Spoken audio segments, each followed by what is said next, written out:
लोग हमसे रोज कहते हैं ये आदत छोड़िए, ये तिजारत है खिलाफ आदमियत छोड़िए, इससे बढ़कर लत नहीं है कोई, ये लत छोड़िए। रोज अखबारों में छपता है कि रिश्वत छोड़िए, भूल कर भी जो कोई लेता है रिश्वत चोर है वो। आज कौमी पागलों में रात दिन ये शोर है, किसको समझाएं इसे खो दें तो पाएंगे क्या, हम आखिर रिश्वत नहीं लेंगे तो खाएंगे क्या। कैद भी कर दे हमको राह पर लाएंगे क्या, ये जुनूने इश्क के अंदाज छुट जाएंगे क्या। मुल्क भर को कैद कर दे किसके बस की बात है, खैर से सब हैं कोई 2-4-10 की बात है।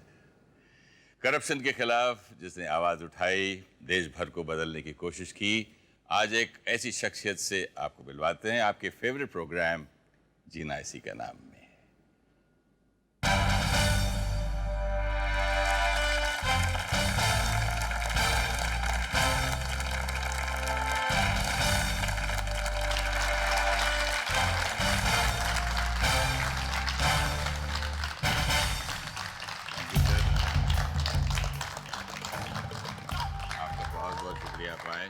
आपकी तबीयत ठीक नहीं है फिर भी आए आज हमारे प्रोग्राम को आपने 4 चांद लगा दिए।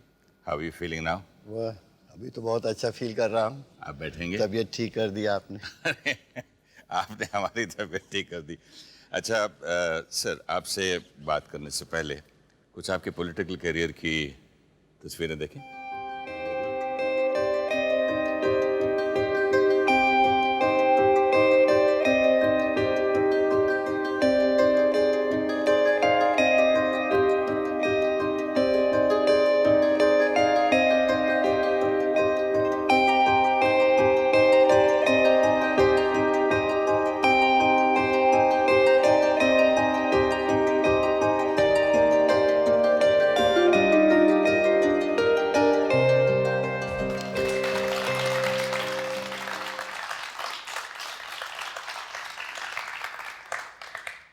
सिंह साहब, आपने अपने 20 साल के पॉलिटिकल करियर में बस कमाल कर दिया, आप प्राइम मिनिस्टर ऑफ इंडिया बन गए।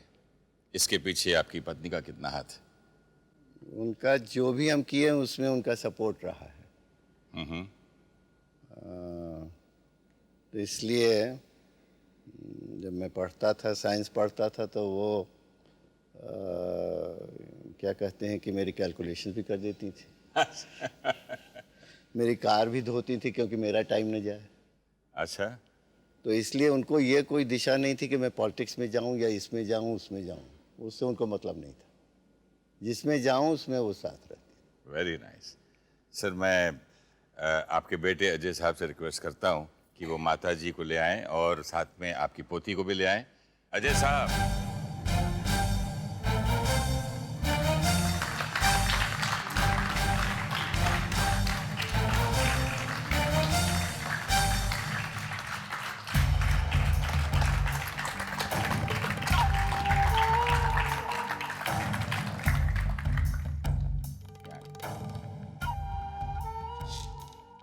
आप एक राजघराने की रानी माँ हैं और फिर आप इनकी गाड़ी भी धोती थी।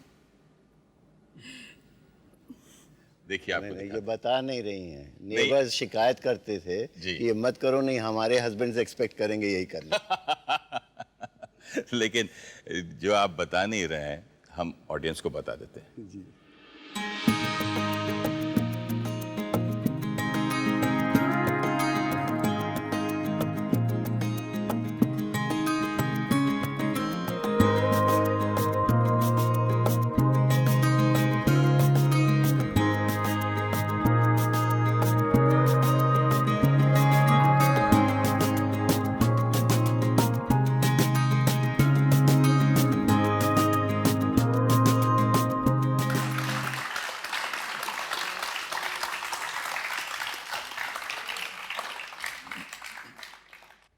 आप मुझसे कह रहे थे कि कुछ ख़ास आप बात करना चाहेंगे अपने डैडी के बारे में। जब मैं पढ़ रहा था, पढ़ाई में मेरी नंबर बड़े कम आते थे। एक बार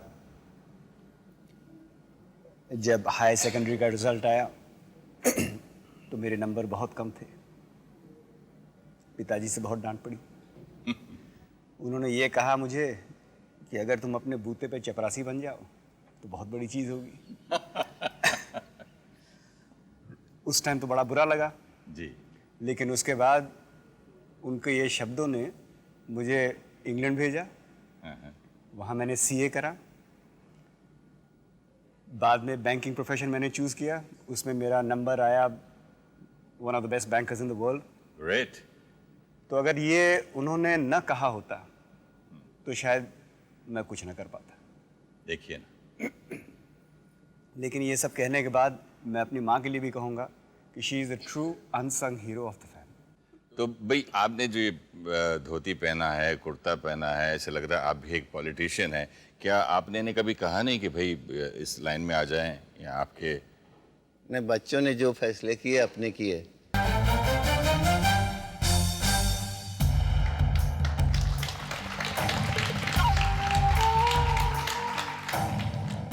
जैसे हम बचपन में सुनते थे, एक था राजा एक थी रानी, उसी तरह एक था राजा जिसकी अपनी खुद की कोई औलाद नहीं थी। उसने दूसरे राजा के घर से एक बेटा लिया, उसे अडॉप्ट किया, और उसके बाद जिंदगी भर मरते दम तक उसे अपने माँ बाप से कभी मिलने नहीं दिया। इसकी कुछ तस्वीरें पहले देख लें सर।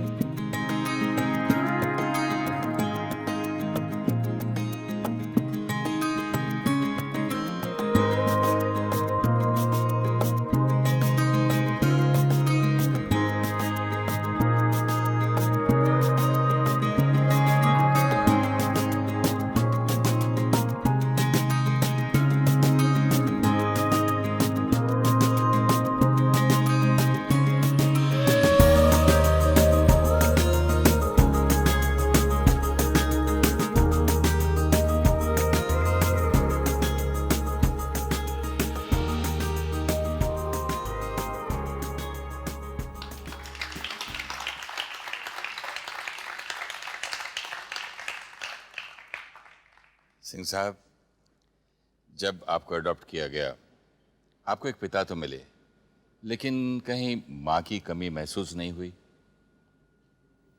अब ये है कि हमारे अडॉप्टिव फादर बहुत ही हमारा ख्याल रखते थे। ये ज़रूर था कि वो अगर हमको हमारे नेचुरल फादर मदर से इसलिए नहीं मिलने देते थे कि वो सोचते थे अपना तो किनाते कि मांडा का लड़का होकर के रहे, हमारे घर का लड़का होकर के रहे, किसी और भाव से नहीं। लेकिन यह है कि चूंकि उनको टीबी हो गई थी, अच्छा, तो अपने पास नहीं रख सकते। टीबी का कोई इलाज नहीं था। हम 5 मिनट के लिए बुलाए जाते थे और थोड़ी दूर पे बैठना पड़ रहा है। तो मैनेजर जो पहले वो एक अंग्रेज़ मैनेजर था, उसके पास रहना पड़ता था। तो वहाँ हमको नहीं अच्छा लगता था। अच्छा। तो उसके बाद मिस्टर कुक। हाँ, मिस्टर कुक। अच्छा। तो उसके बाद अमर सिंह हुए मैनेजर आए जी। और वो उन्होंने पूरा हमको घर दे दिया, परिवार दे दिया। ऐसा उन्होंने उनके अमर सिंह, मिसेज अमर सिंह और उनके बच्चे जितने हैं, जो अभी हमने तस्वीरें देखी थी, जी उन्हीं के उसमें, हाँ अमर उन्हीं के सिंह, हाँ उनके उन्हीं की फैमिली के साथ है जी। और उन्हीं के वही घर में रहते। तो होली के टाइम का है। तो वो उन्होंने घर ऐसा दिया कि जब हमारे नेचुरल फादर मदर हमको लेने गए आए, हाँ। जब हमारे अडॉप्टिव फादर की डेथ हो गई तो हम जाने को नहीं तैयार थे।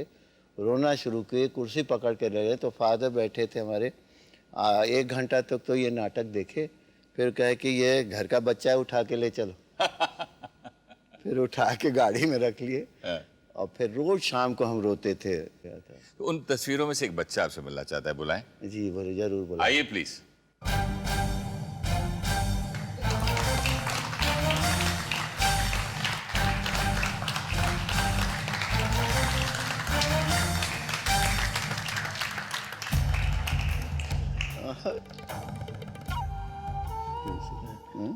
ये इतना छोटा था, अच्छा, हमसे वो छोटा था।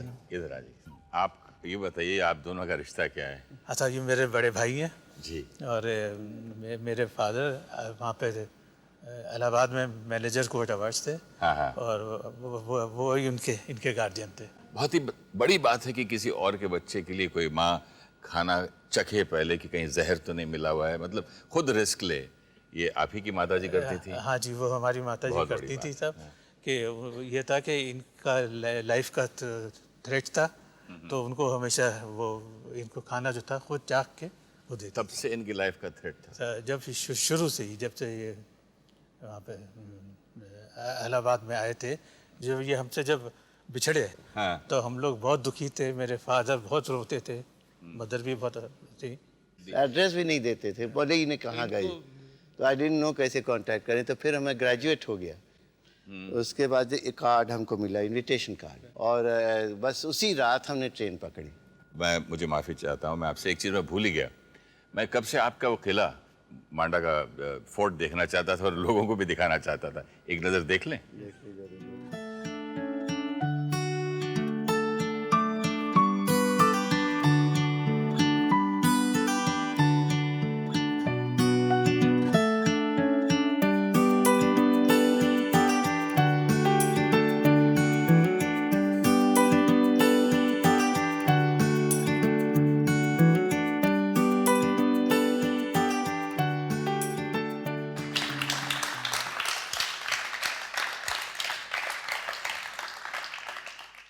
आपने जब मतलब आपने पॉलिटिक्स का सोचा भी नहीं था, तब भी आपने एक सड़क बनाई थी। हाँ। और एक स्कूल बनाया था। हाँ। याद है आपको? हाँ। स्कूल? हाँ। स्कूल के बच्चे आपसे कुछ कहना चाहते हैं। अच्छा, देखिए। उसमें मैंने ईंट भी ढोया है। देखिए माननीय क्या राजा कहते साहब हैं। नमस्ते। मैं गोपाल विद्यालय में 9th क्लास में पढ़ती हूँ। इस विद्यालय को आपने अपने हाथों से ईंटें ढो ढो कर बनवाया था। 1952 में जब आपने यह विद्यालय खोला तो इसमें केवल 7 ही लड़के पढ़ते थे। आज आपके इस विद्यालय में 2400 छात्र हैं। इस विद्यालय के सभी छात्रों की तरफ से आपको बहुत बहुत धन्यवाद। भैया साहब प्रणाम। आज के 50 वर्ष पहले जुलाई 52 में इस विद्यालय की स्थापना करके आपने इस क्षेत्र को एक रोशनी दी है, और ये क्षेत्र आपकी हमेशा हमेशा आपके शुभ की कामना करता है, आपके स्वास्थ्य की कामना करता है। और हमारी ये आकांक्षा है, हृदय से आकांक्षा है कि एक बार आप कोराव में अवश्य आएँ।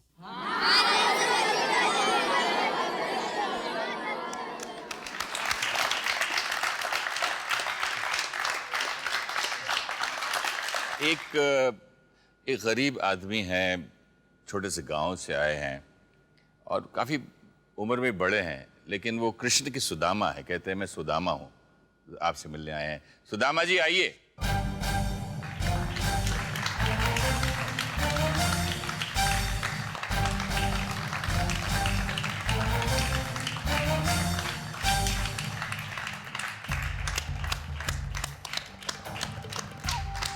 अरे शिवनाथ,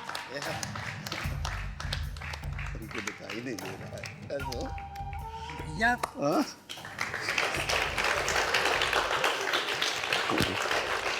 देख कई सूरतिया भैया दहाया भुलाई हो। इधर आ जाइए। सिंह साहब आप। आओ आओ, कब आया? भैया अब भैया हम काल आवा है, अब यह ले है थोड़ा सा भैया के लिए, और तो तो ले आया अपन, ये हमेशा ले आते हैं।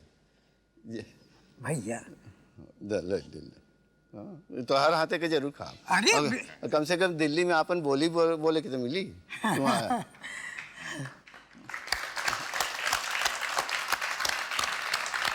आप यहाँ खड़े हो जाइए। बस बस सिंह साहब, आपसे रिक्वेस्ट करूंगा कि सुदामा जी का असली नाम आप बताएं और इनकी कुछ। ये अच्छा हाँ हम बताई बताओ ना। भैया। आपका नाम तिवारी जी? हमारा शिवनाथ राम नाम बा। हाँ जी। और भैया का हमारे श्री विश्वनाथ प्रताप सिंह। अच्छा।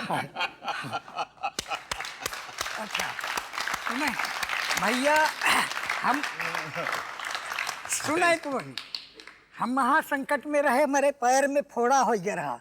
हाँ जी। यह जगह यह देखें। हाँ। तो घरे हमारे भैया 14-15 आदमी लड़के घर हैं।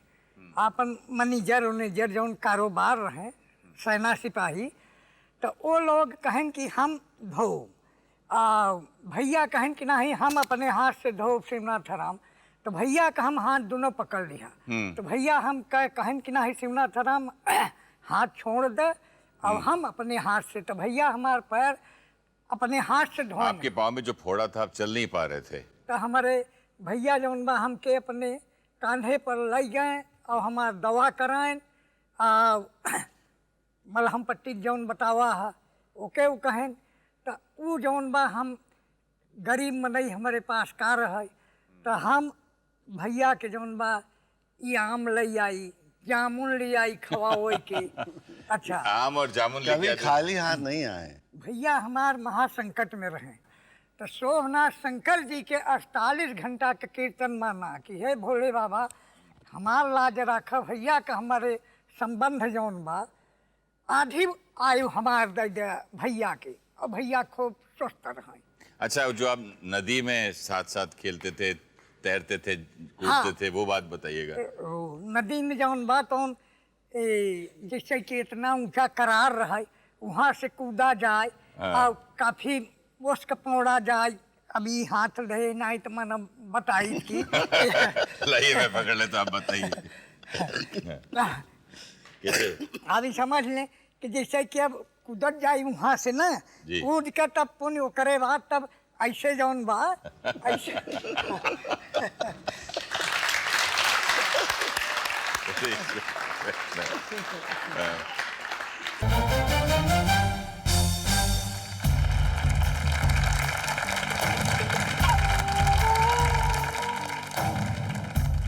सिंह साहब जब छोटे थे, एक छोटा सा लड़का स्कूल में इन्हें बहुत प्यार करता था, कभी कभी लाके चॉकलेट्स देता था, और बहुत एक इमोशनल बात यह है कि सिंह साहब को नहीं मालूम था कि वो मेरा सगा बड़ा भाई है, लेकिन उस बड़े भाई को मालूम था कि ये मेरा छोटा भाई है। तस्वीर देखें, ये जो बीच में बैठे हैं ये आपके बड़े भाई हैं, सगे बड़े भाई। सिंह साहब पीछे खड़े हैं, ये जज बनने के बाद।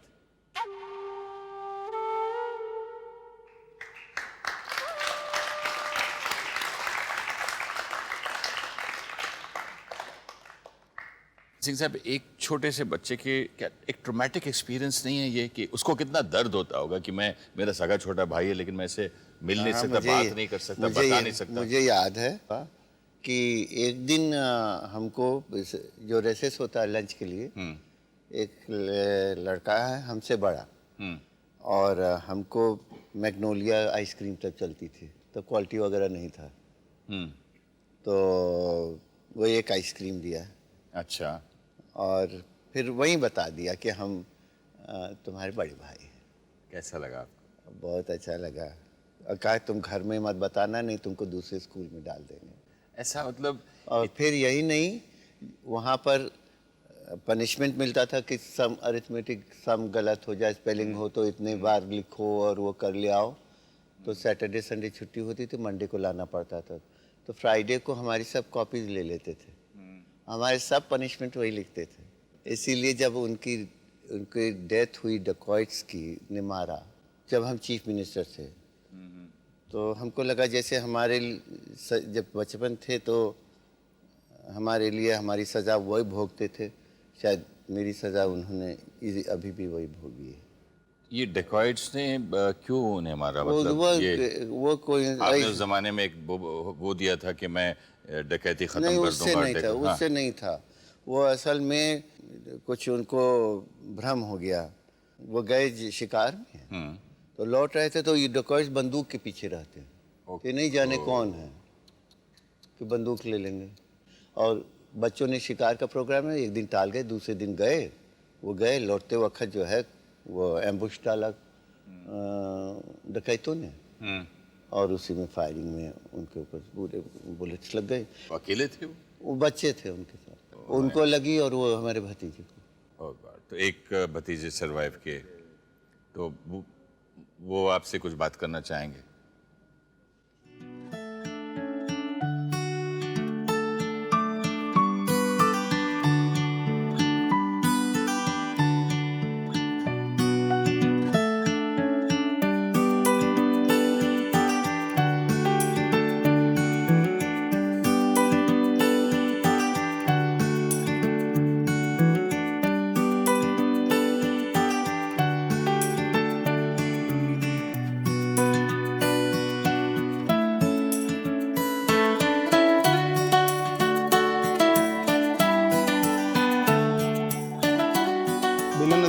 सफ़र है और आप यहाँ अक्सर बचपन में और बाद में भी आके यहाँ इसी चट्टानों के अगल बगल पे बैठ के नदी की कलकल और यहाँ का अगल बगल का शांत माहौल जो है उसमें अपने आप को इमर्स कर लेते थे और कुछ किताब पढ़ते थे, कुछ सोचते थे।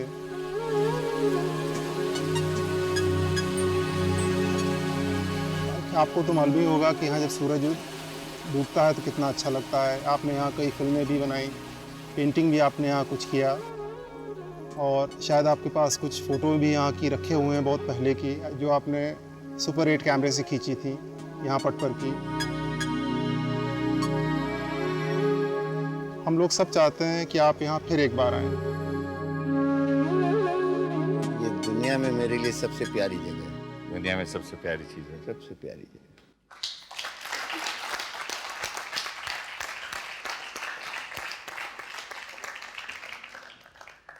यहाँ पर असल में मैंने बहुत समय बिताया वो पत्थरों पे, चट्टानों पे, और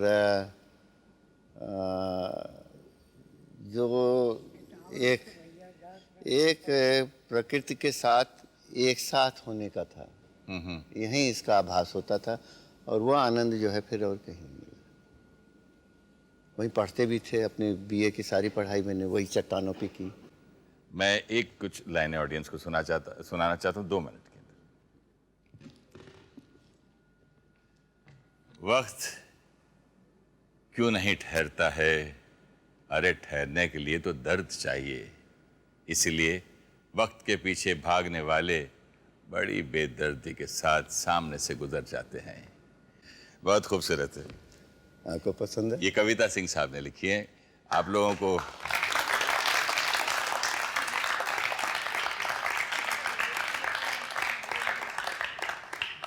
कुछ आप भी पढ़ दीजिए। मैंने तो आपकी एक छोटी सी कविता पढ़ दी।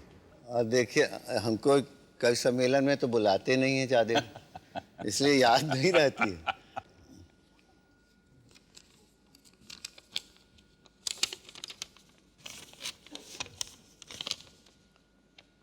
एक है, सूखे पत्ते की तरह पड़ा हूँ, कोई बयार आए एक करवट ले लूं। वाह।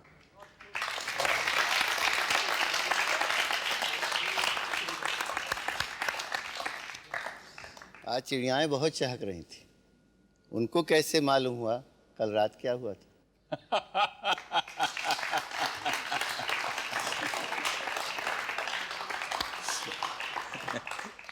जब ऑफर आया था प्राइम मिनिस्टरशिप का 96 में, सब 8 चीफ मिनिस्टर्स ने कहा था कि बन जाने के लिए, तो उस समय हम घर से निकल गए थे जी। बच गए हम चीफ मिनिस्टर, प्राइम मिनिस्टर बनने से बच गए। हाँ, तो कुछ दोस्तों ने पूछा कि भाई क्या बात है, जो पॉलिटिकल लोग थे, निजी दोस्त तो हमको समझते हैं, तो हमने ये पुरानी लिखी हुई कविता उनको सुनाई। मुफलिस से चोर बन रहा हूँ, मुफलिस से चोर बन रहा हूँ, पर इस भरी बाजार में चुराऊं क्या? यहाँ वही चीज़ें सजी हैं जिन्हें लुटा कर मैं मुफलिस हो चुका हूँ। अरे वाह वाह।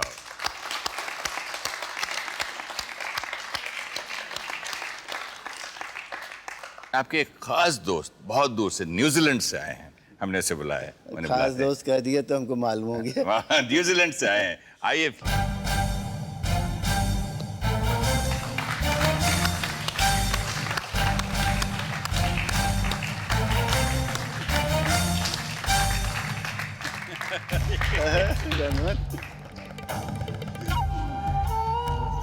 भले कर्नल साहब वेलकम। यहाँ आ जाइए। यहाँ कर्नल साहब, ये वही कर्नल हैं जो बहुत आप जिनसे बहुत प्यार करते हैं? 60 साल की दोस्ती है। 60 साल की दोस्ती है। इनके पिताजी रजवंत सिंह जी, वो हम 7th क्लास से जब 8th में आए तो वो मैथमेटिक्स टीचर थे। बहुत अच्छे टीचर थे, लेकिन बहुत डर लगता था। तो हम लास्ट लाइन में बैठे कि वो देखे ना, को पूछे ने किया है कि नहीं किया है सवाल। तो एक दिन नज़र पड़ी, कहे वहाँ क्यों बैठे हो, यहाँ आओ। तो एकदम जहाँ पर उनका डेस्क था पढ़ाने का उसी के नीचे वाले सीट में बैठा दिया। उसी के बगल इनकी सीट थी, वहीं से परिचय हुआ। ये बहुत तेज थे पढ़ने में। और ये हमारे गार्जियन साहब इतना स्ट्रिक्ट रखे थे विजिलेंस कि बंगले में जो रहते थे। ये कब के गार्डन की बात कर रहे हैं आप? ये बनारस में जब बनारस, अच्छा बनारस में एक और हाँ, गार्डन आगे थे आप? हाँ, विजय शंकर। हमको जो कुछ है उन्होंने गढ़ा। Super strict. और खाली 2 लोग को परमिशन था बंगले में आने के लिए।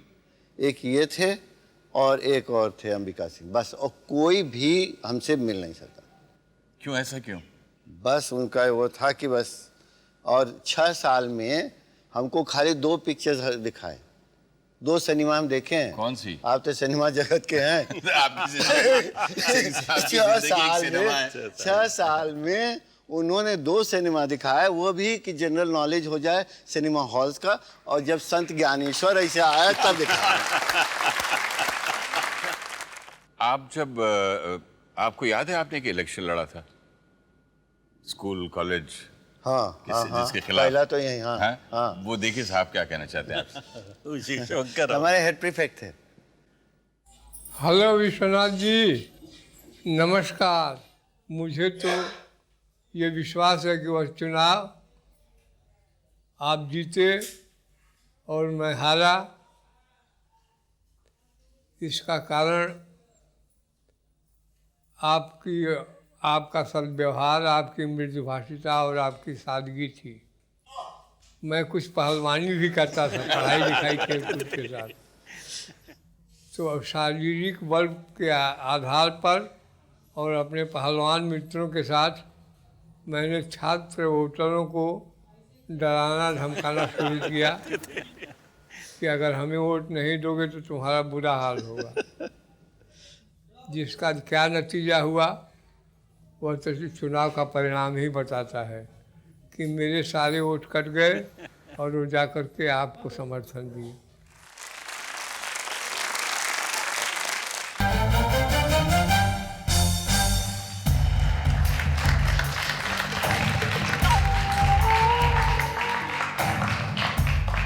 सिंह साहब से भी कॉलेज के इलेक्शन की बात हुई। आपने 30 साल पहले पहला इलेक्शन जीता था सराउं से? हाँ, सराउं से। और 30 साल पुराने आपके कुछ लोग 69 में जी 30 साल से ऊपर हुआ। हाँ, 30 साल। हाँ। आपको ये पता है लोग आज भी वहाँ याद करते हैं आपको 30 साल? हम भी बहुत याद करते हैं। याद करते हैं। देखिए क्या कह रहे हैं। राज साहब, जब आप सुराव में राजनीति शुरू करने के लिए पहली बार आए थे तब यहीं इसी मकान से आपने कंपनी शुरू किया था और हम जितने साथी यहाँ बैठे हैं सब आपके साथ यहाँ चुनाव में कंपनी करने के लिए आए थे। नमस्कार। प्रणाम। जब आप साइकिलिया से हम लोगों के संगे सब पुरखीपुर सुने कि पूरा गाँव डूबा जाता है तो आप बिल्कुल बेहबल हो गया। साइकिल चढ़ चढ़ के सबके हुआ गए तो देखा कि पूरा गाँव डूबा है। राजा साहब, आपका डिप्टी लीडर गुलाम मोहम्मद बोला था है, आपका याद हुई जब आपके गड़वा में छाला पड़ गया रहा था प्रचार कर पैदल चलत तो डॉक्टर निगम खेर रोज आपके साथ जाके पट्टी करावत रहे, याद आए ना? और आज किशोर भैया लाई चना के बोरन के इंतजाम करके आपका कार्यकर्तवन का खियावत रहे। राजा, हम सबे तो होका नहीं भूल सकी और तू फिर एक दाई हमका सबे का आके दर्शन दिया। आप मेरे घर गए तो मैंने अपना दाहिना अंगूठा चीर कर आपका तिलक लगाया। उसके बाद उस समय जो जांगर ढोल का विरोध हो रहा था जिसका आपने जमकर विरोध किया। हमसे आप कहे रहे कि गुलाम एक दिन हम चुप्पे से उबे और सब लोगन का इकट्ठा करा और सबसे हम अलग अलग मिलबे। तो राजा साहब कौने दिन समय दिया और सुराव में आवा, सबका दर्शन करा।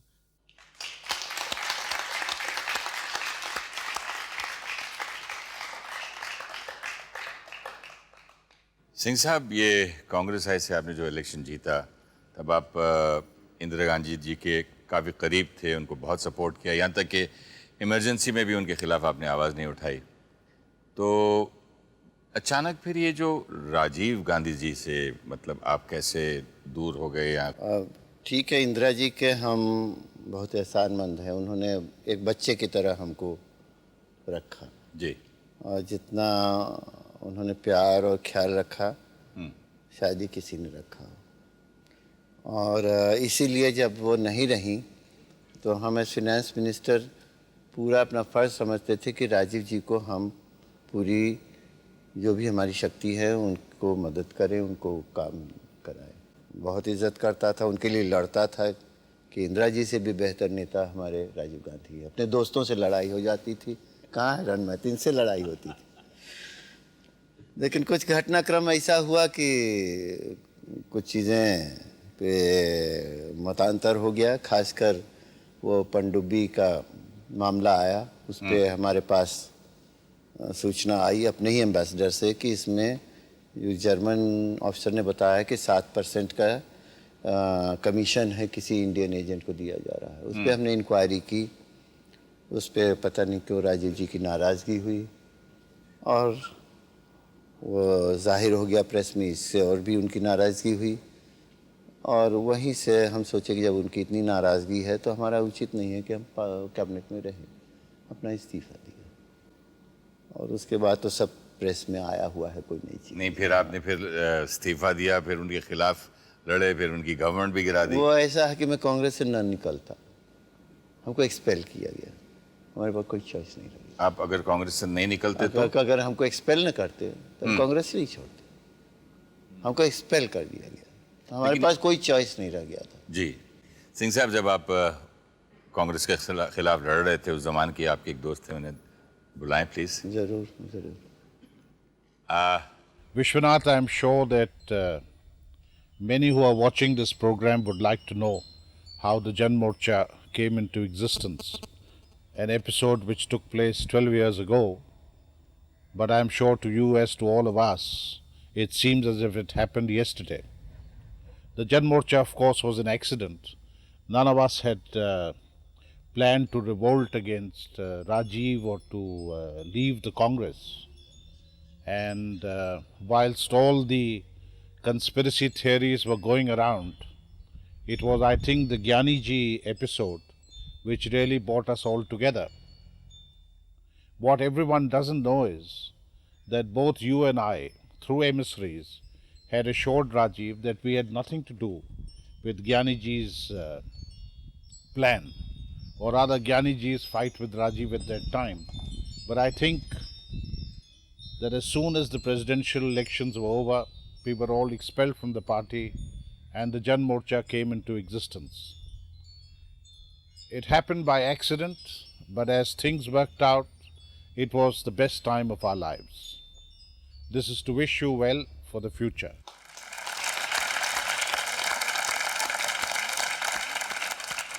एक मिनट, एक आपके खास मेहमान आ रहे हैं, एक सेकंड आइए प्लीज।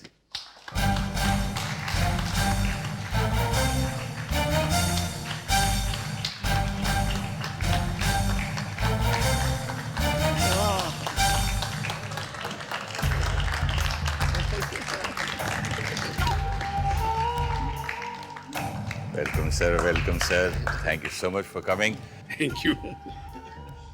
तो आपको याद है जब ये प्राइम मिनिस्टर थे बीबी साहब, आप इनके एक्सटर्नल अफेयर्स मिनिस्टर भी थे। जी हाँ, बहुत अच्छी तरह याद है। उससे पहले भी बहुत दिनों की बात है। जी। अब जब एक युग की बात कर रहे थे, जिस ज़माने में मैं इंदिरा जी की सरकार में था, इमरजेंसी से पहले, उस वक्त ये नए आए थे सरकार में। स्टेट मिनिस्टर, डिप्टी मिनिस्टर थे, चाहे जूनियर मिनिस्टर भी थे। इनकी इंटेग्रिटी और समझ के ऊपर सबको विश्वास था। अच्छा। और इसीलिए जब इन्होंने नया जन मोर्चा की बात शुरू की तो मैं तो उस वक्त कांग्रेस से बहुत पहले हट चुका था। जन मोर्चा में जो उन्होंने बातें उठाई थी वो सबको छूती थी, मुझे भी छूती थी।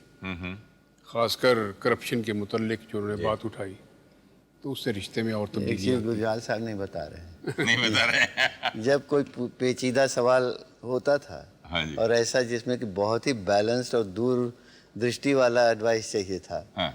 तो मैं इन्हीं के घर जाता था। Always and I got this foundation.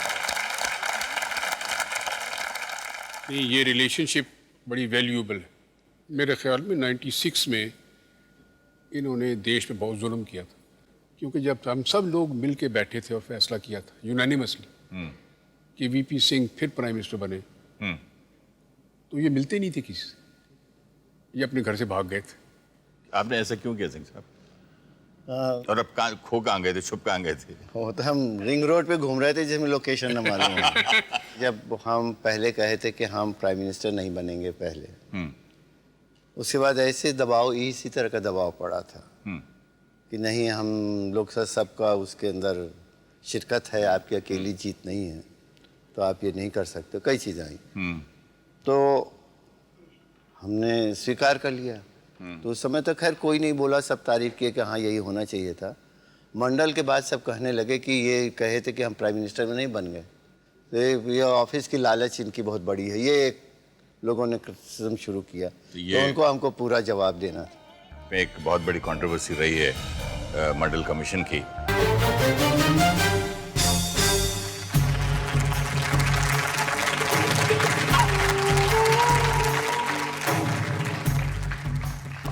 Singh साहब अभी कह रहे थे कि मंडल कमीशन पर बातें नहीं होती बल्कि लड़ाइयाँ होती हैं।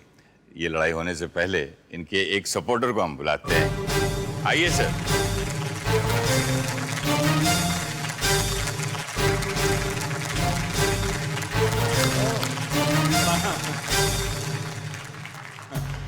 आपको क्या पकड़ लिया? आपसे कुछ सवाल पूछूं उससे पहले कुछ तस्वीरें देख लीजिए।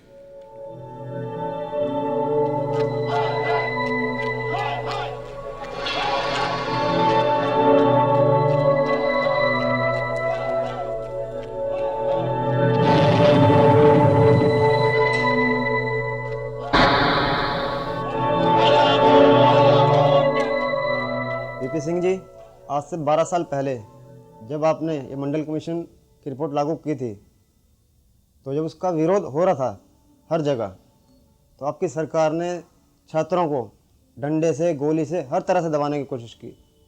मैं भी उस आंदोलन का एक हिस्सा था।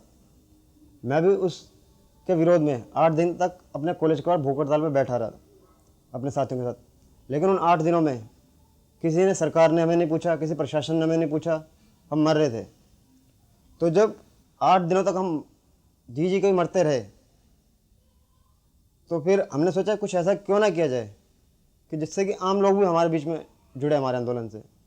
तो मैंने फिर आपकी इस रिपोर्ट के विरोध में आत्मदाह किया था। आज जब आप इस प्रोग्राम में आए हैं और आपको इस देश के लाखों करोड़ों लोग देख रहे हैं, तो मैं आपसे इतना ही कहना चाहूँगा कि आप उन बच्चों के माता पिता से इस प्रोग्राम के जरिए माफ़ी मांगें जिन्होंने अपनी जान दी थी, क्योंकि शायद आपके माफ़ी मांगने से उनके माँ बाप का दर्द कुछ हद तक कम हो जाए। ये राजीव गोस्वामी ना, जिन्होंने सेल्फ एमुलेशन का, कुछ लोग ज़्यादा रिएक्ट करते हैं, कुछ कम करते हैं, कुछ करते हैं नहीं। बच्चों के आत्मदाह का सवाल है, वो सभी दुखी हैं, क्योंकि मैंने स्वयं इस चीज़ को, जब आकस्मिक डेथ हो जाती है फैमिली का, उसको झेला है। अपने भाई और भतीजे के चिता को एक साथ जलते हुए देखा, और वो सदमा आज तक दिल से नहीं गया। तो उसको मुझे पूरा एहसास है कि परिवार को क्या होता है।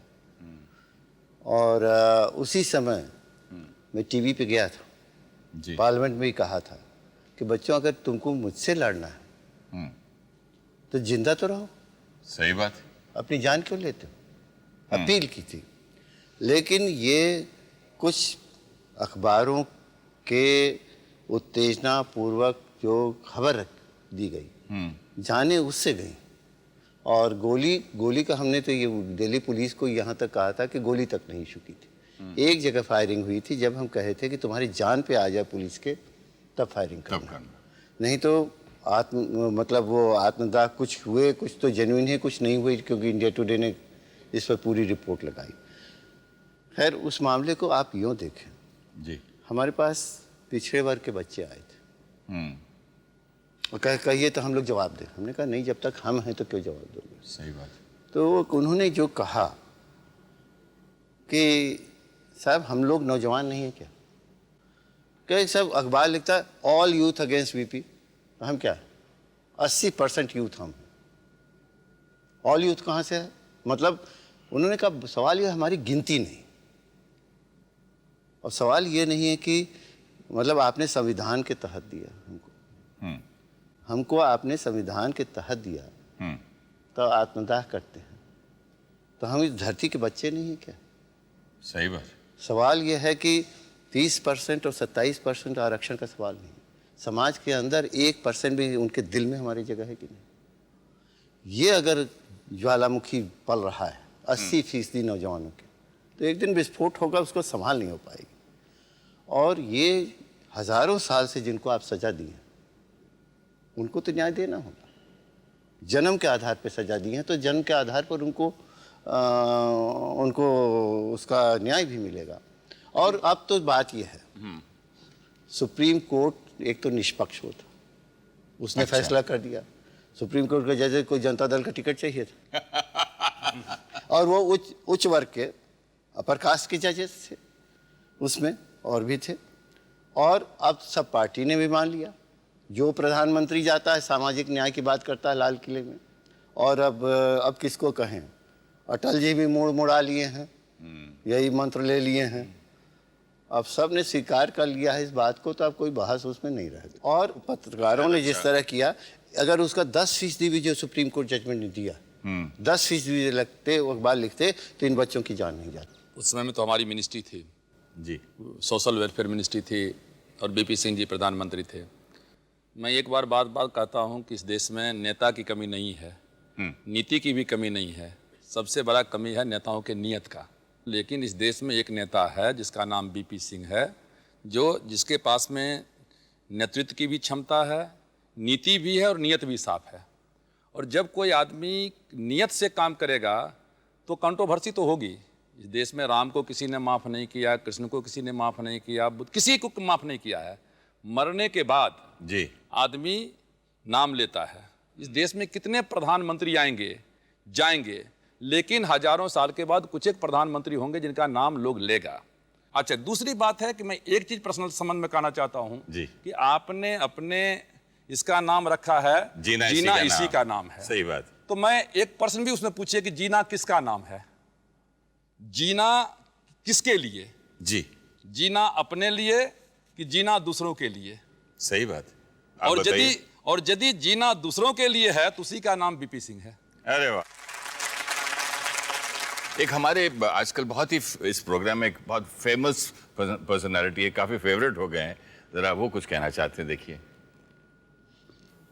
माननीय बीपी सिंह जी सामाजिक न्याय के पहरुआ के रूप में जो मंडल कमीशन की अनुशंसा को डस्टबिन में लोगों ने भेजा था, उसको आपने लागू किया, तो आपको देश भर के दबे कुचले पिछड़े लोग एक राजा के रूप में नहीं, एक मसीहा के रूप में आपको देखना शुरू किया। और धर्मनिरपेक्षता के नींव को जो आप मजबूत करने का काम किया। आडवाणी जी को जब हम गिरफ्तार कर रहे थे, आपको याद होगा, तो हमने आपसे राय लिया था, पूछा था कि हम तो छोड़ने वाले हैं नहीं बिहार में।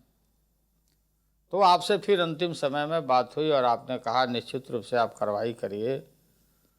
तो बिरले ही आपके तरह कोई आदमी मिलता है देश की राजनीति में जिसको मालूम है कि आडवाणी जी को जब गिरफ्तार कर लिया जाएगा तो यहाँ की गद्दी तो समाप्त होने वाली है। तो आपने कोई परवाह नहीं किया।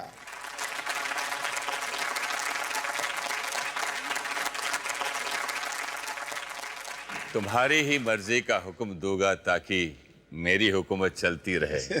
ये आप क्या लिखा हुआ है? आप ही ने लिखा ये कविता। लेकिन इनकी पर्सनालिटी से बिल्कुल ये मेल तो खाता ही नहीं है, जितनी आपसे बातें हुई। घर के अंदर की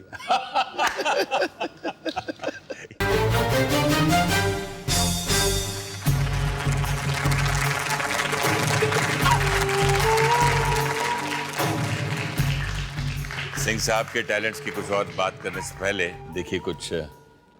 Hello Raja sir, I've always found you a person of simplicity and yet very elegant thought. I also have found a great talent, perhaps even more than in politics, for painting. And I wish you'd started that earlier. And I know that you haven't been well for a long time, and I know that you have made your illness a very matter-of-fact part of your life. You still work during it, you still listen during it, you're curious about everything that goes on in every field, and it's a wonderful curiousness that enables you to learn every minute of your life. I hope that you get well because we need you and we need more people like you in the field.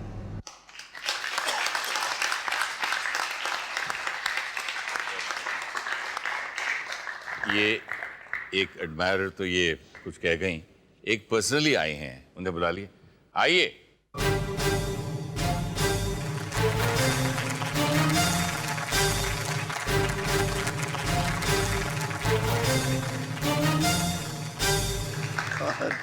तुमको भी बुला दी।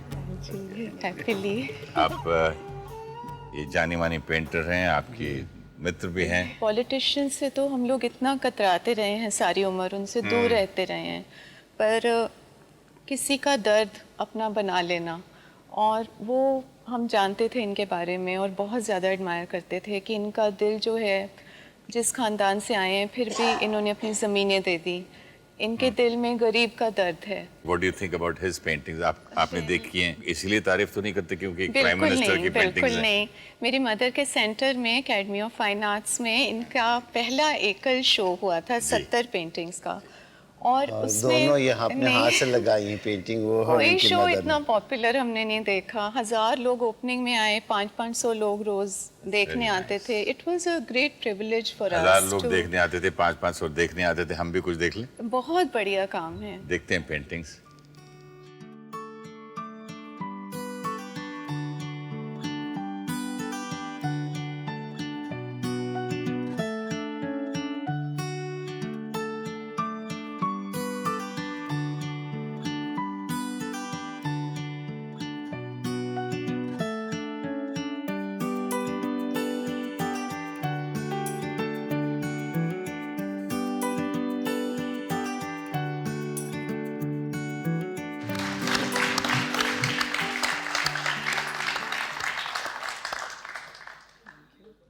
मैं तो समझता हूँ कि ये देखने के बाद अब मुंह मीठा करना चाहिए, केक काटना चाहिए इनकी हेल्थ के लिए, for his good health and long life. Cake please.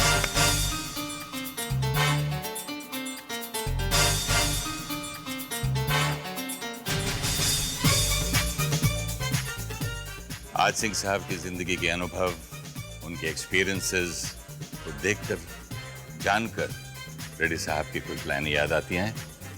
पहले एक आसमान पैदा कर, फिर परों में उड़ान पैदा कर, ऐ खुदा जिसमें जी सके इंसान, कोई ऐसा इंसान पैदा कर, दिल से निकले दिलों में बस जाए, ऐसी आसान जुबान पैदा कर। दिलों से निकलकर दिल में बस जाने वाला प्रोग्राम लेकर फिर हाजिर होंगे अगले हफ्ते इसी वक्त इसी समय।